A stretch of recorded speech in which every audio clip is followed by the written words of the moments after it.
In today's video, I'm going to teach you how to rename files and folders in Google Drive using a computer.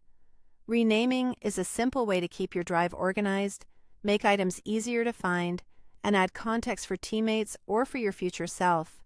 Start by opening your preferred web browser and navigating to https://drive.google.com. Any modern browser will work fine. If you use Google Drive often, consider bookmarking the page so it's always one click away. Next, sign into your Google account.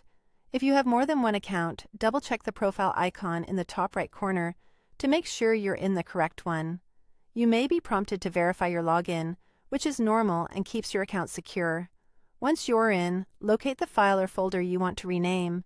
You can browse through My Drive, check the Recent section if you opened it lately, or use the search bar at the top to quickly filter by name or type. If the item is in a shared drive or was shared with you, you'll find it under Shared with Me. Keep in mind that you can only rename items you own or have the necessary permissions for. When you've found the item, right-click it. On a trackpad, a two-finger click usually opens the same menu, and on some devices, holding Control while clicking works as well. This opens a context menu with several options tailored to that file or folder. From the menu, click Rename. This brings up a small prompt where the current name is highlighted and ready to edit. You're not moving the file or changing its contents, just updating the label you and your collaborators see. Type the new name you want. Clear, consistent names make a big difference, especially in shared environments. You might include a date, version number, or a brief descriptor to make the item easier to recognize.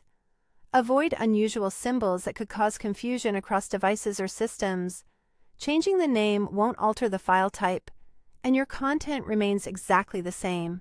When you're happy with the new name, press Enter on your keyboard or click OK to save it. The change takes effect immediately. If the file or folder is shared, collaborators will see the new name the next time they look at it, and any existing links to the item will continue to work. That's it. Your file or folder is now renamed and your drive is a little more organized. If this video helped, please like, subscribe, and share.